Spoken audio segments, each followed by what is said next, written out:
सारस्वत जगतर जड़े प्रचंड प्रतिभादीप्त महिला जी कि एकाधारे जड़े लेखिका, संपादिका, प्रकाशिका, सांबादिका, प्रयोजिका, निर्देशिका, संयोजिका, समाजसेवी जी नव सृष्टि रे विश्वास रखती। हाँ, से हेउछंती डॉक्टर सुनीति मुन। ओडिशार बाणी भंडार को एजावत से देछंती उपन्यास आर्मी मैन, जिगोलो, नष्टनीड़ चित्र प्रतिमा, मैट्रिमोनी.com, ब्रेव रो दुख, अगरबतीर घर, वैलेंटाइन, अभिशप्त आदि। तांकर कवित्व सृष्टि करिछि झियो, दस्तावेज, बेपथु बेहाग, जेते सबु सकाळ, शब्द खेल, पर्दा पछर चर्यापद आदि पुस्तक। गाल्पिका मन तांकर जन्म देछि क्षुद्र गल्प पुस्तक, अनुष्टुप, छाई और अन्यान्य गल्प को। अनुसर्जन फर्दरे रहिछि जिब्रान को जीवन जिज्ञासा 1 एवं जिब्रान को जीवन जिज्ञासा 2, प्रबंध पुस्तक सर्जनार परिभाषा, शिशु अनुवाद पुस्तक, बंटू और अन्यान्य गल्प, भ्रमण पुस्तक, राजस्थान एक पर्यालोचना, विभिन्न साहित्यिकों को नहीं साक्षात्कार पुस्तक, आलाप आदि अनेक संभार को नहीं तांको साहित्यिक दिग परिपुष्ट होइछि। उपन्यास पत्रिका दीक्षा, महिला पत्रिका तनुजार संपादिका, कलाहांडी लेखिका संसद पक्षरु प्रकाशित कल्पिता न्यूजकम फीचर पत्रिका आजिर लोकरे मध्य से निज संपादना दक्षता को प्रतिपादित करिसंती। दक्ष बुक्स प्रकाशन संस्थार प्रतिष्ठाता। निजर एकाग्रता, सृष्टिशीलता, मननशीलता एवं कार्य को नहीं निजर स्वतंत्र परिचय सृष्टि करिपारिथिबा डॉक्टर सुनीति मुन कलाहांडी जिला भवानीपाटना निवासी शिक्षाविद श्रीजुक्त नारायण मुन और माता श्रीमती अरुणी मुन को कोଳରେ 1975 मसीहा श्रावण दशमी घरे जन्मग्रहण करती। सुनीति पिलाटी दिनरू खूब कम कथा कहते सत, किंतु हाईस्कूल रे पढ़िबा बेले एनसीसी रे जड़े सफल सर्जेंट परिचय देछंती। से लगातार निज स्कूल पाई 3 थर रनिंग सेल्ड को जय करथिले। भवानीपाटना ठारे सुनीतिंकर बाल्य जीवन एवं शिक्षा जीवन कटिछि। गोलाप मंजरी यूपी स्कूल, सरकारी बालिका एमई स्कूल, सरकारी बालिका उच्च विद्यालय स्कूल शिक्षा समापन परे सरकारी महाविद्यालय कॉलेज शिक्षा लाभ कले। ओडिया रे पोस्ट ग्रेजुएट हेबा सहित सांबादिकतारे मध्य पोस्ट ग्रेजुएट डिप्लोमा करिसंती। एहा सहित ग्रामांचल विकास रे मध्य पोस्ट ग्रेजुएट करिसंती। सांबादिकतारे निज बैच रे स्वर्ण पदक प्राप्त करथिले। हाईस्कूल जीवन से लेखालेखी करि आसुथिले सत, तेबे प्री डिग्री रु तांको प्रतिभा परिव्याप्त हेबा आरंभ करिथिला। तांको कविता सबु बेले सबु काले शिरोनाम रे प्रथमे प्रजातंत्र साप्ताहिक रे प्रकाश पाइबा परे तांको साहित्यिक सर्जनशीलता सर्वसम्मुख को आसीथिला एवं से जणे कवि भावरे परिचित होइथिले। एहा परे तांको कलम रो निरंतर भावे झरिथिला कवितार पंक्ति। बाहरे संक्रमण अजणा रोगर, सहर रे कर्फ्यू कबाट किली दियो, नक्रजने माड़ी आसीब भूताणु, गिड़ी जीव गोटा पणे छिट पका कोमल हृदय। ग्रेजुएशन पढ़ा समय तांको प्रथम कविता पुस्तक पर्दा पछर चर्चापद प्रकाशित हुए। निज अंचलर समस्या और सांप्रतिक घटनावली तांको मन को आंदोलित करे। किभली जन सचेतनता सृष्टि करिवे एवं प्रशासन दृष्टि को साधारण लोकर दुख दुर्दशा आनिबे, सेथिपाई सांबादिकता आड़कू मन बलांती। से अनेक समस्या को सामना को आनिले प्रजातंत्र साप्ताहिक माध्यम रे। कलाहांडी जिले में जनजीवन समस्या को सामना को आनिबा निमंते दैनिक संवादपत्र प्रगतिवादीर परिचालना विभाग तांको कलाहांडी जिलार जिला सांबादिक भावे नियुक्ति देथिले। एही नूतन दायित्व नहीं आरंभ कले सृष्टि और संग्राम एक नुआ पर्याय। समस्या बहुल घटनागुड़ी को संवाद आकार रे प्रकाश करी से कलाहांडी जिले में जेभली भावरे महिला सांबादिक भावरे लोकप्रियता पाइले, ताहाई तांकर विकास दिगरे हेला मुख्य पुंजी। परवर्ती समय दैनिक संवादपत्र धरित्री पर समय सहित जोड़ीथिला ओडिशार प्रथम महिला मुख्यमंत्री नंदिनी देवीଙ୍କ सहित प्रथमे साक्षात हुए धरित्री कार्यालय तांको कार्य करिबार निष्ठा और शैली को नंदिनी देवी शतमुख प्रशंसा करती। जे जन्मरू कविटीए बा लेखकटीए होई जन्म होइछंती से सांबादिकता क्षेत्र में केवल स्थिर रही पारंते बा किपरि सेथिपाई समस्त दायित्व परे धरी बसंती कलम और रचना करती निश्चल कविता गल्प उपन्यास बायलाइन। जड़े नारी नहेले कविता लिखि पारिब नाही कहीं ए कथाटी कह जायछि नारी गर्भधारण क्षमता रखुछि गर्भधारण क्षमता रहिबार गोटे बहुत बड़ साइंस अच्छी गोटे पिलाटी माँ गर्भरे जमीती लालन पालन हुए गोटे कॉन्सेप्ट जेतेबेले आसे आम विवेक को किंबा आम बुद्धि को आमे तापरे ताकू धीरे धीरे परिपक्व करने को बारंबार ताकू पढ़ू लेखू ताकू एडिटिंग करूँ बारंबार ताकू पढ़ी पढ़ी पढ़ी पढ़ी से परिपक्व हो आसे परिपक्व हैला परे छुआटी जमीती 9 मास पर डेलीवरी हुए सेमिति आमर गोटे सृजनशील जो क्रियाटी आम ता कविता रूप दे था कि गल्प रूप दे था कि उपन्यास रूप दे था कि सृजनशील अन्यान्य जमी नाटकर भी रूप दे थाईपारू जेकोसी रूप माध्यम एक सृजन क्रिया संपन्न होता है ताहा जेतेबेले प्रकाशित हुए ताहा डेलीवरी अवस्था को आसी जाए तेणु यही समस्त क्रिया जड़े नारी भितर ही प्रकृति देछि जहाँ आम ईश्वर आमको प्रदान करिछंती बोली आमे ग्रहण करिछु तेणु जड़े पुरुष जेतेबेले लेखे से प्रथमे नारीटीए ही हुए तापर ही से लिखि पारि थाए। एहा भितरे तांको द्वितीय कविता संकलन शब्द खेल एवं शिशु अनुवाद गल्प पुस्तक बंटू और अन्यान्य गल्प प्रकाशित हुए। डॉक्टर मून को पाठपढ़ा समय कविता लेखिबा सांबादिकता करिबा एवं सही समय भवानीपाटना आकाशवाणी निमंते उत्तीर्ण हुअंती एवं दायित्व बहन करती महिला विभागर एवं भवानीपाटना दूरदर्शन केन्द्रर स्थापना हुए एवं सुनीति सही केन्द्रर प्रथम कार्यक्रमर परिचालना करी निज दक्षता को प्रतिपादन करती। डॉक्टर मून हेउछंती जड़े भाषा प्रेमी माटी प्रेमी एवं संस्कृति प्रेमी।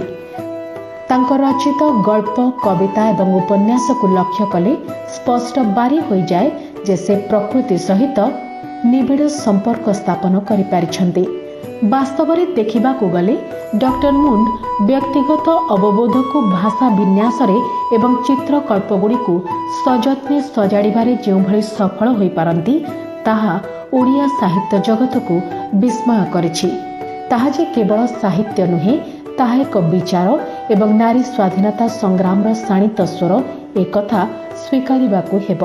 तांको साहित्य रे जेतिकी संवेदनशीलता रहिछि सेभली निर्भीक बोध भी रहिछि। नारी एवं पुरुष मु एमिति गोटे अलगा देखेनी केबे भी मो पई व्यक्ति को मु गुरुत्व दिए तेणु व्यक्ति को जेतेबेले मु गुरुत्व दिए मु ए जो फेमिनिज्म रो स्वर आउ ए सब ऊपर को मु जाएनी। नारीर जो इमोशन गुड़ाक रही नारीर केमिति से फ्रीडम पाई परिबो आउ ताको केमिति कोनोसी सोशल टाबू भितरे ताको आबद्ध करा न जाऊ सबु सामाजिक व्यवस्था भितरे आमे रहिबा निश्चित भाबरे किंतु गोटे टाबो भितरे आमे निजको संकुचित करदेबा एवं कष्ट पाइबा मु ता फर रे केबे भी नुहे। प्रिंट और वैद्युतिक गणमाध्यम बाहर से मेडिकल एवं विश्वविद्यालय क्षेत्र में मध्य किछि समय पाई कार्य करी निजर प्रशासनिक दक्षता को प्रतिपादित करती। व्यस्तबहुल कर्ममय जीवन में मग्न रही मध्य से निजर दैनंदिन श्रृंखला को रक्षा करि पारंती। जेमिति सकाळु उठी किछि समय वॉक जोग गार्डनिंग पूजा रोषेई गृह सज्जा आदि नियमितता रखि पारंती। डॉक्टर मून का कर्ममय जीवन क्रमशः बढ़ी बढ़ी चले। एही समय रे दक्ष कम्युनिकेशन नाम एक प्रोप्राइटरशिप फार्म स्थापन करी एही फार्म नाम आम स्वास्थ्य नाम स्वास्थ्य संपर्कित एक कार्यक्रम आरंभ हुए। एही कार्यक्रम ओडिशार गाँ गहली रे विशेष लोकप्रियता हासिल करने सहित ओडिशा एवं भारत बाहर रहुतबा अनेक ओडियांक पई एक सूचना धर्मी कार्य भाव प्रभावशाली हुए।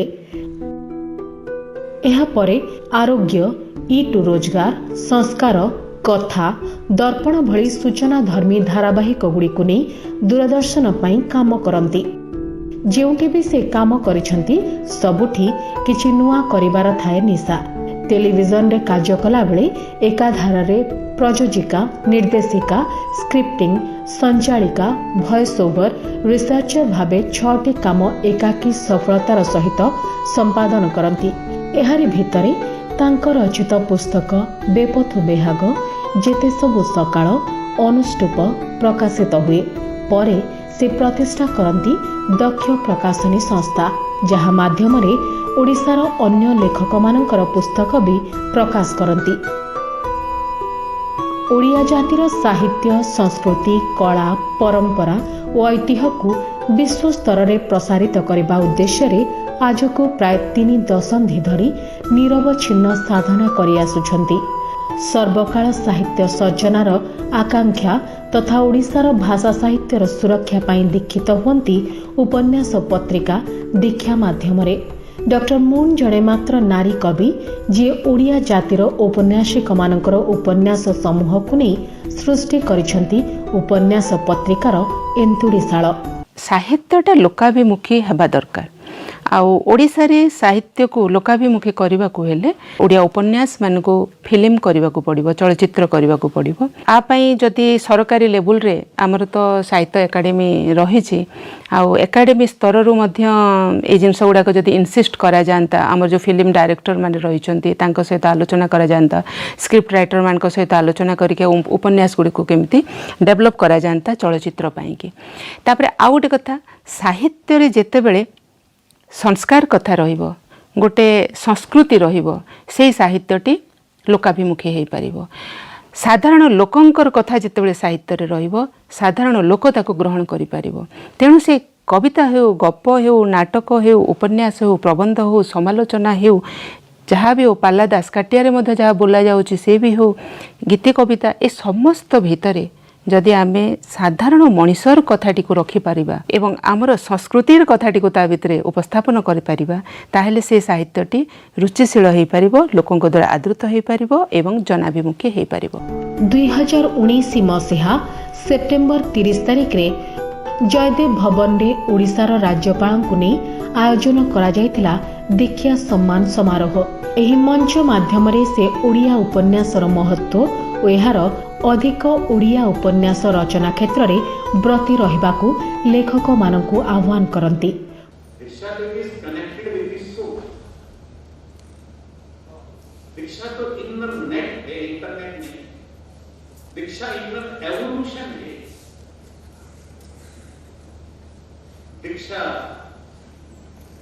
ह्यूमन कॉन्शियसनेस को कॉस्मिक कॉन्शियसनेस के साथ एक करना है, सेल्फ को सुपर सेल्फ के साथ एक करना, सोल को सुपर सोल के साथ एक करना, दृष्टा को दृश्य के साथ एक करता है, जैसे डांसर डांस को एक करता है, जैसे समुद्र और समुद्र की लहरें एक होती हैं, जैसे गाय और गाय का दूध एक है, जैसे सूर्य और उसकी किरण को अलग नहीं कर सकते।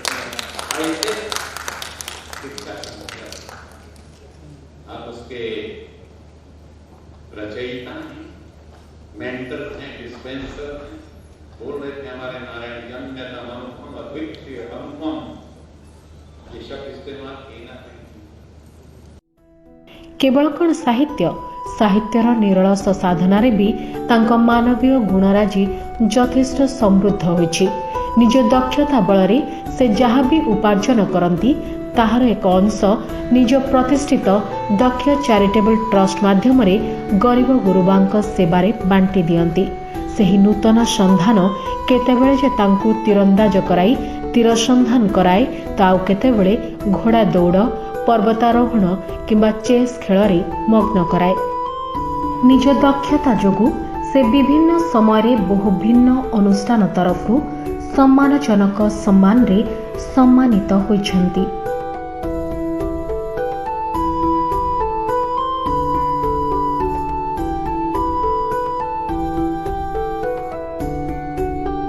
पिलाटी दिनरू खूब मेलापी स्वभाव थिले डॉक्टर सुनीति।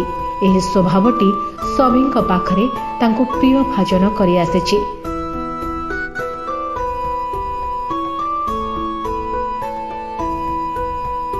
आमे बुझू जे साहित्य आमको शिक्षा और संस्कार दिए। एही मर्मावरण कथा को चिरंतन करने डॉक्टर मून को सर्जनात्मक साहित्य समाज को देछि दृढ़ विश्वास, जो विश्वास कालर प्रवहमान पृष्ठारे लेखि जाए अमृत बाणी एवं ताहा चिर भास्वर चिर जाजुल्यमान।